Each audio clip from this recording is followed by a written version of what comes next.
Hello everyone, today we are painting a Myrmourn Banshee in an easy yet fantastic purple scheme.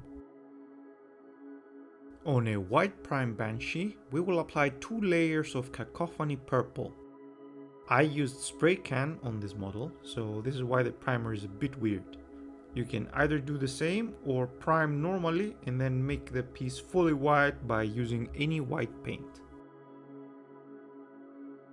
On all deep areas, we will shade with Druhi Violet. Also, we will shade on the areas that touch the ground as well as the eyes.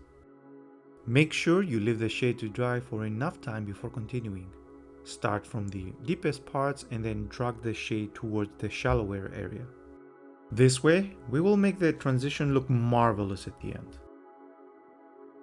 Having finished with all the base and shading of the body, we will go through multiple steps of dry brushing in order to finish it.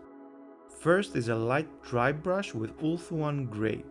Always remember to dry brush in small intervals, as you can always add more paint but you cannot remove it. Holding the Banshee upright, the direction of brushing will be top to bottom and for the face the other way around. Don't forget to dry brush the skirt on all steps.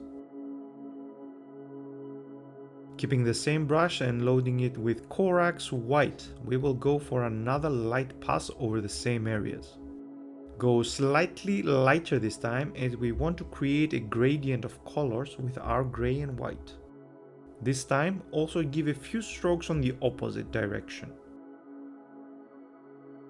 This steps clip got corrupted, so I'm not able to demonstrate.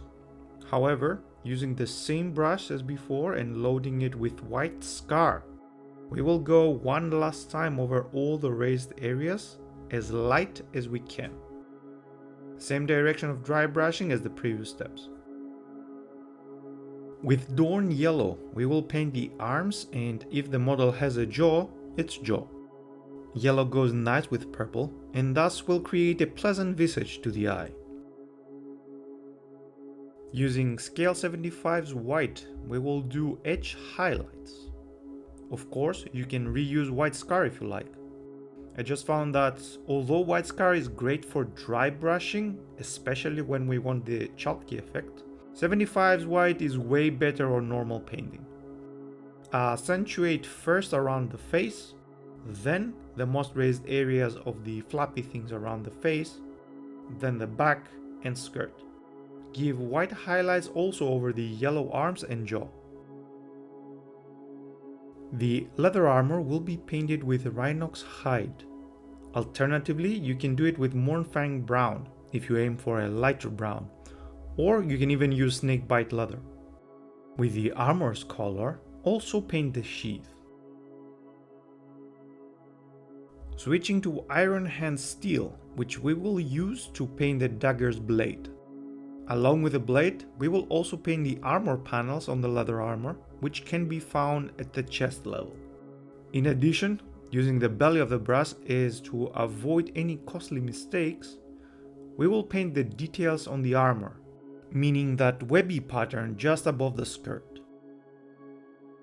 Continuing with the metallics, this time with Rune Lord brass, we will paint the handle of the dagger as well as the details on its sheath.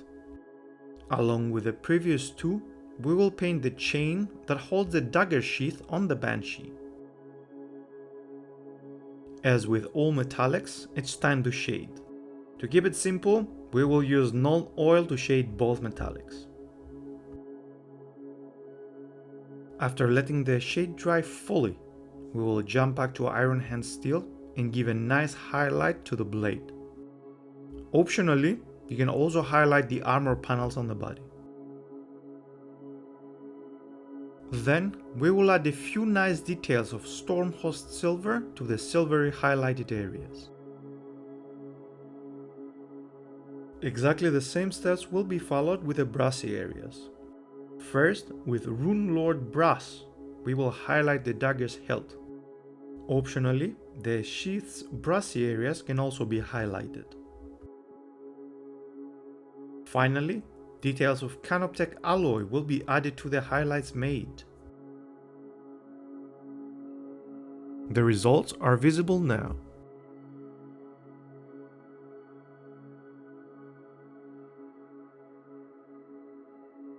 All colors used in this video are on your screen now.